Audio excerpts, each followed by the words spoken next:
प्यारे दोस्तों, आज हम आपको वाकया सुनने वाले हैं एक ऐसे मियाँ बीवी का जो कि उमारा करने गए और वहां जाकर अजीबोगरीब जानवर की शक्ल में तब्दील हो गए। आखिर अल्लाह पाक के घर में उन्होंने ऐसा क्या किया कि अल्लाह पाक ने उन्हें ऐसी दर्दनाक सजा दी। इस वाक्य को जानकर आपकी आंखों में आंसू आ जाएंगे और आप एक सबक हासिल करेंगे। इसलिए इस वाक्य को मुकम्मल जाने के लिए आखिर तक देखिए। भारत के एक इलाके में एक दीनदार घर था। उस घर में माँ बाप और उनका एक बेटा रहते थे। माँ बाप बहुत नेक और परहेजगार इंसान थे। बाप जो कि मोहल्ले की मस्जिद का इमाम था, क्योंकि कुछ दिनों से मस्जिद के इमाम लोगों को गुमराह और हज की अदायगी के बारे में बता रहे थे, इसलिए ईशा की नमाज के बाद वह घर आ गए। उसकी बीवी भी नमाज की पाबंद थी। सारा मोहल्ला उनको आपा जी के नाम से पुकारता था और यह औरतों को हज उम्रा की अदायगी के बारे में बताती थी और मोहल्ले के बच्चे भी इनसे दीन की बातें सीखते थे। दोनों मियाँ बीवी ने अपनी जिंदगी का आगाज हज उम्रा से किया था। इनका कहना था, शादी करते ही हमारे घर वालों ने हमसे कहा हज करके आए। इनका पूरा खानदान ही दीनदार था। जब भी वह अपने किसी बच्चे की शादी करते तो उनको सबसे पहले खाने काबा की ज़ियारत करवाते। यह इनके खानदान का एक दस्तूर बन चुका था। अब इनका बेटा भी जवान और खूबसूरत था, मगर बहुत ज्यादा आजाद ख्याल था। अपने माँ बाप के कहने पर कभी कभी नमाज तो पढ़ लेता, मगर उन जैसा नेक और परहेजगार नहीं था। वह सारे दिन अपने दोस्तों में घूमता फिरता रहता था। ना तो अपने बाप का कोई कारोबार संभाल रहा था और ना ही वह कुछ और करता था। हालांकि माँ बाप ने उसकी परवरिश बहुत अच्छी तरीके से की थी। बचपन में तो वो नमाज पढ़ता, कुरान पढ़ता, अल्लाह ताला की इबादत करता रहता, लेकिन जैसे जैसे बड़ा होता गया बुरे दोस्तों में बैठना शुरू कर दिया। आहिस्ता आहिस्ता उसने बचपन की सारी आदतें छोड़ दी। ना नमाज की पाबंदी करता, ना कुरान पढ़ना। वह रात को देर से घर आना शुरू हो गया। उसकी हरकतों की वजह से उनके माँ बाप बहुत ज्यादा परेशान रहने लगे। एक दिन मोहल्ले की एक औरत है उनके घर में आई और झिंझकते हुए इधर उधर देखने लगी। उसकी माँ ने उस औरत से चाय के लिए पूछा तो कहने लगी, आपा जी, मैं कुछ खाने पीने के लिए नहीं आई हूं, बल्कि मैं आपसे यह कहना चाहती हूं। और झिंझकते हुए कुछ कह नहीं पा रही थी, क्योंकि सारा इलाका जानता था यह घर बहुत ही दीनदार घर है। इनका सारा खानदान बहुत ही नेक और परहेजगार है, इसलिए वह और कुछ कहने से कतरा रही थी। फिर उस लड़के की मां ने कहा, बहन जी, जो कुछ कहना है बिना झिंझकते हुए कहे। फिर उसे औरत ने बिना झिंझकते हुए कहा कि मुझे आपके बेटे के बारे में कुछ कहना था। बेटे के नाम से वह औरत एकदम उस औरत को देखने लगी और कहने लगी कि आपको क्या कहना है, क्या हुआ है मेरे बेटे, आप कुछ कहाँ हैं? वो औरत कहने लगी, मुझे तो कुछ नहीं कहा, मगर वह अपने दोस्तों के साथ मिलकर कुछ अजीब हरकतें करता है। देखिए आपा जी, मैं जानती हूं कि आपका बेटा बहुत नेक है। आपका खानदान तो जिंदगी की शुरुआत ही हज उमरा कर करते हैं, मगर आपके इस बेटे के दोस्त अच्छे नहीं हैं। वो उनके साथ मिलकर इलाके के लोगों को बहुत तंग करता है। आपा जी कहने लगी, बहन जी, उसने किसको क्या तंग किया है? वह औरत कहने लगी, कुछ दिनों से वह अपने दोस्तों के साथ मिलकर जिस घर की लड़कियां जवान है उनके घर में पत्थर फेंकते हैं। कभी उनकी लड़कियों को आते जाते फालतू की बातें करते हैं। आज तो उन्होंने हद ही कर दी। एक लड़की कॉलेज जा रही थी, उनकी चादर ही खींच ली। फिर उस लड़की ने आपके बेटे के मुंह पर थप्पड़ भी मारा। आपा जी, आप अपने बेटे से कह दीजिए इतने बुरे दोस्तों के साथ ना घुमा करें। इतना कहकर वह औरत चली गई और वह आपा जी बैठी गुमसुम दरवाजे को देखती रही। मगरिब की नमाज के बाद जब उनका सोहर घर आया, शाम का खाना खाने लगे, तो उसकी बीवी कहने लगी, देखिए, हमारा बेटा बड़ा हो गया है, हमें अब उसकी शादी कर देनी चाहिए। आप तो जानते हैं वह आपकी तरह 5 वक्त का नमाजी नहीं है, और मैं चाहती हूं आप एक अच्छा सा रिश्ता देखकर उसकी शादी कर दें, ताकि वो शादी के फौरन बाद खानाए काबा की ज़ियारत करे और हज अगले साल कर लेंगे।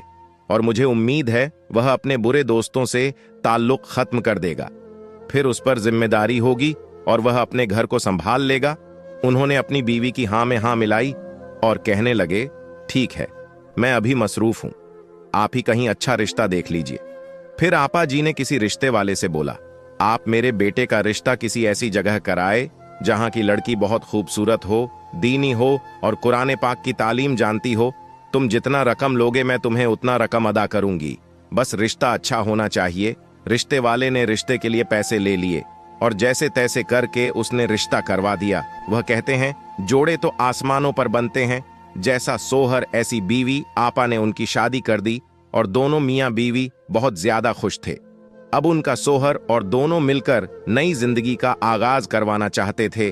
उनको उमरा पर भेजना था, मगर उनके बेटा और बहू कितने बदकिस्मत थे। जहां सारी दुनिया जाना चाहती थी वह वहां पर जाना नहीं चाह रहे थे। उनकी बहू का ख्याल था अगर हमको कहीं भेजना चाहते हैं तो कहीं ऐसी जगह भेजें जहां हम जाना चाहते हैं। हमें लंदन भेजें, दुबई भेजें, सारी उम्र पड़ी है खाने काबा को, तो हम बाद में भी देख सकते हैं। मगर उनके बेटे को सब पता था।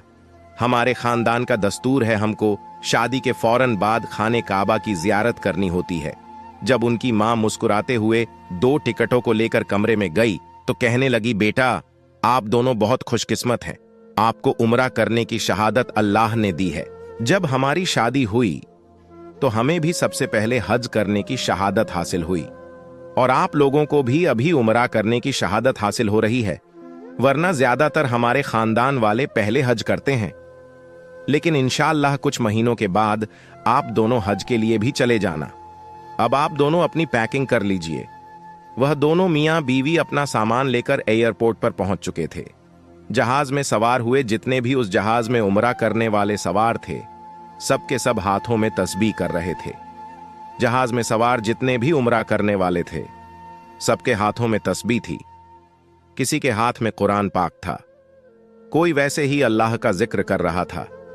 और ये दोनों मियाँ बीवी जोर जोर से चिल्लाकर बातें कर रहे थे। उस एरोप्लेन में सभी उम्रा करने वाले सवार थे, मगर अफसोस की बात यह थी क्यों वो दोनों मियाँ बीवी दरूद पाक पढ़ने के बजाय, अल्लाह पाक को याद करने के बजाय जोर जोर से हंस रहे थे और बातें कर रहे थे।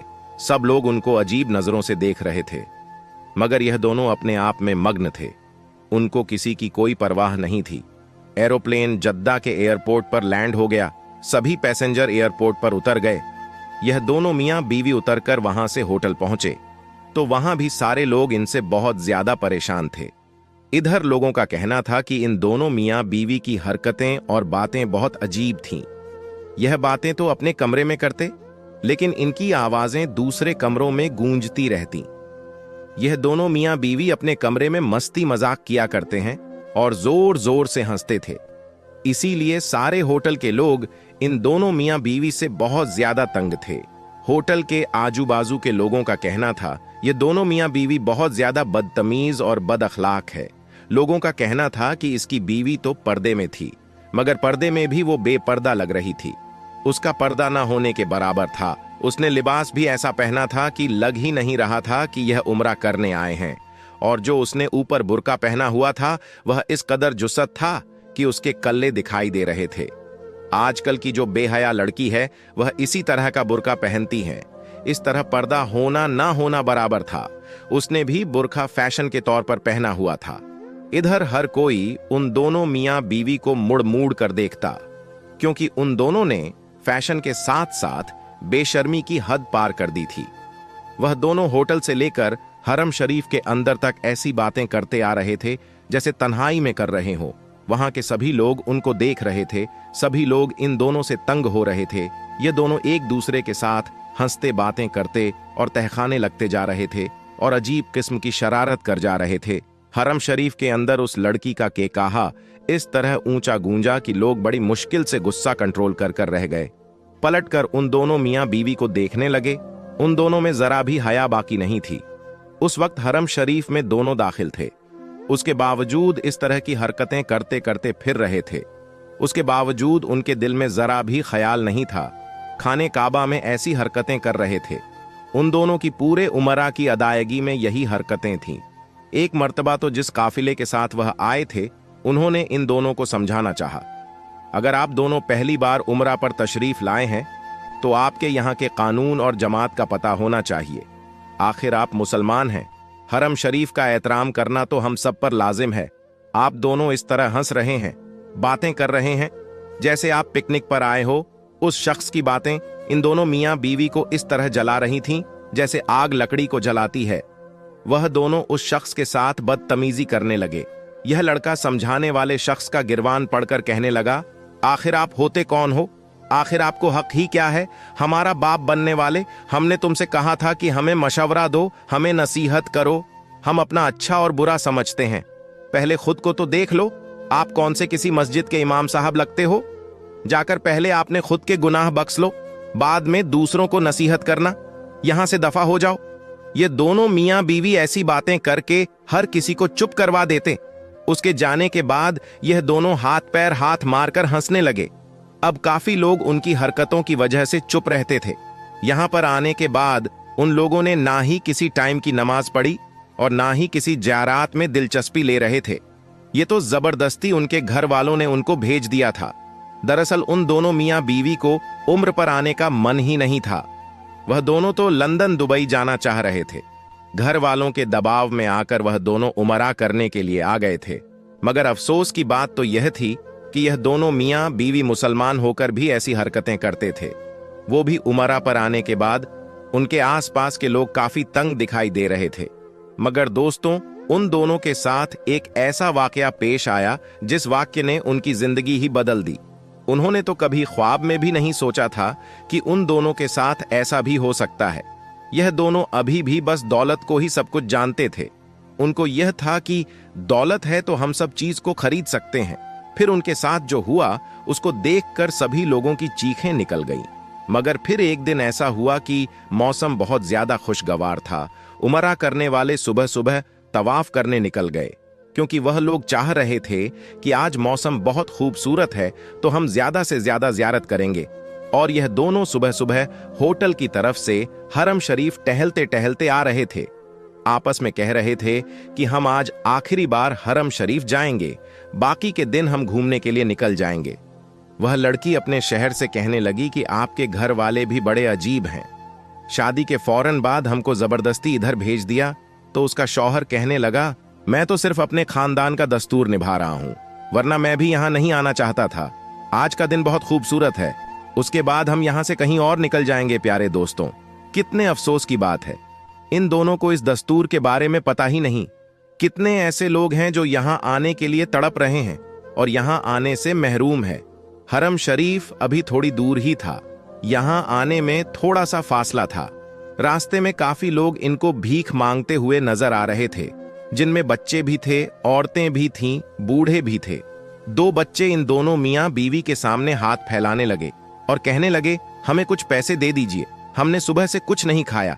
इन दोनों ने उन बच्चों को धक्के मारे और कुछ आगे गए तो इनको एक बूढ़ा बुजुर्ग बेकार ही नजर आया। खुद को जमीन पर घसीटता हुए उनके पास आया, क्योंकि इस भिखारी की दोनों टांगें कटी हुई थीं। वो अपने दोनों टांगों से महरूम था और उसका एक बाजू भी कटा हुआ था। खुद को एक बाजू से घसीट रहा था और उनके आसपास आकर कहने लगा कि मुझे कुछ सदका खैरात दे दीजिए। फिर वह दोनों आपस में बातें करने लगे। वह ऐसा दिखाना चाह रहे थे कि उन्होंने भिखारी को देखा ही नहीं। फिर भिखारी ने खुद को मजीद घसीटा और उनके पांव पड़कर कहने लगा कि मुझे कुछ खैरात दे दीजिए। जैसे ही उस लड़के ने देखा कि भिखारी ने मेरे जूते को पकड़ा है, तो वो लड़का उस भिखारी के हाथ को पकड़कर और अपने जीते से उस लाते मरने लगा। सीने पर, पेट पर और मुंह पर, जिस तरह से हो सकता था वह अपने भारी जूते से उस भिखारी को मार रहा था। कहने लगा कि गंदे इंसान, तूने मेरे कपड़े गंदे कर दिए, मुझे छूने की तुम्हारी हिम्मत कैसे हुई? तूने मेरे जूते गंदे कर दिए, चलो साफ करो मेरे जूते।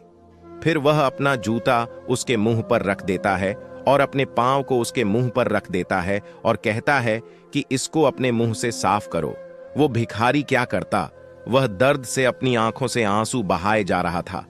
एक तो उसके बाजू पूरे नहीं थे और एक जो उसकी बाजू बचा था उसके ऊपर भी उसे कामिने ने अपना एक जूता रखा हुआ था और वह चिल्ला रहा था, जो तुम्हारा यह एक हाथ बचा है मैं इसको भी काट दूंगा।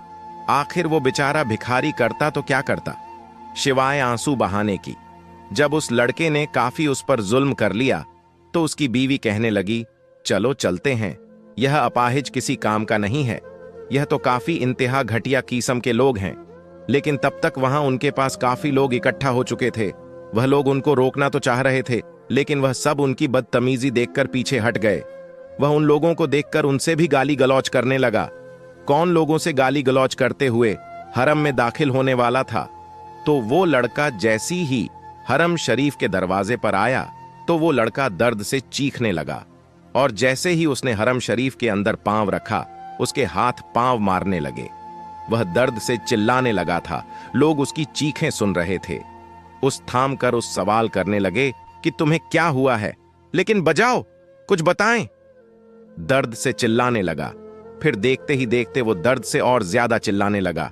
वह वहीं फर्श पर गिर चुका था और उसकी शक्ल देखते ही देखते बदल गई। वह अजीब सा जानवर बन चुका था। उसके पैर भी मुड़ चुके थे। उसकी ये हालत देखकर उसकी बीवी उसके पास गिर गई। वह मुंह से कुछ बोलना चाहती थी, लेकिन उसकी जुबान बंद हो गई। वो शौहर के पास जाना चाहती थी, लेकिन अगले ही पल उसके हाथ मुड़ चुके थे। वो यूं चल रही थी जैसे 4 पैरों वाला जानवर चलता है। उसके शरीर में जान नहीं रही थी। वह दोनों जानवर की शक्ल में हरम शरीफ के अंदर पड़े हुए थे। वह शख्स पूरा जानवर बन चुका था और उसकी बीवी आधा इंसान और आधा जानवर थी, और उस लड़के का पूरा बदन सफेद हो चुका था। वह दोनों मियां बीवी पता नहीं किस जुबान में बात कर रहे थे। किसी को कुछ समझ नहीं आ रहा था। वहां के लोगों ने जल्दी से एक आदमी को बुलाया। वो उन्हें उठाकर हॉस्पिटल में ले गए।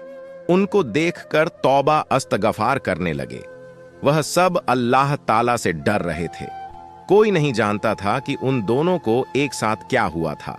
उनके साथ आए काफिले वाले लोग कह रहे थे, इन दोनों पर अल्लाह का अजाब आया है। कुछ घंटे के बाद वह दोनों मियां बीवी इबरत का निशान बन गए। वह ऐसे ही मियां बीवी तड़प तड़प कर मर चुके थे। सारे मक्का वाले लोग उनको देखने के लिए आ रहे थे। दूर दूर से लोग उनको देखने के लिए आ रहे थे। हर कोई उनके साथ आए काफिले वाले लोगों से पूछता कि आखिर इनके साथ क्या हुआ है। इनकी हकीकत सबके सामने खुल गई कि कैसे ये लोगों के साथ बदतमीजी करते थे और एक लाचार फकीर के साथ कैसे इन्होंने जुल्म किया। अल्लाह जब अपने बंदे की रस्सी को खींचने पर आता है तो एक पल भी नहीं लगाता। सारे उम्रा करने वाले लोगों में और मक्का वाले लोगों में यह बात आग की तरह फैल चुकी थी, और लोग इनको देखकर कानों में हाथ लगाकर तौबा अस्तगफार पढ़ना शुरू हो गई। प्यारे दोस्तों, देखा अल्लाह किस तरह जुल्म करने का अंजाम करता है। और दूसरी बात यह, अल्लाह हज और उम्र किसी किसी के नसीब में करता है। जिनके नसीब में हज उम्रा करना होता है वह बहुत ही किस्मत वाले होते हैं। और जो इंसान यह सोचता है कि खाने काबा को देखकर उम्रा हज करेगा, यह उसकी भूल है। और जो यह समझता है कि मेरे पास पैसे हैं तो मैं हज कर लूंगा, यह भी उसकी बहुत बड़ी भूल है, क्योंकि अल्लाह चाहे तो गरीब से गरीब को भी बुलाकर हज या उम्रा करवा देता है। दोस्त, अगर आपको यह वाक्य पसंद आया है तो इस वाक्य को अपने फैमिली, रिश्तेदार और दोस्तों में जरूर शेयर करें। और ऐसे ही इस्लामी वाक्य और वीडियो देखने के लिए हमारे YouTube चैनल हुसैन की आवाज को भी सब्सक्राइब कर लें।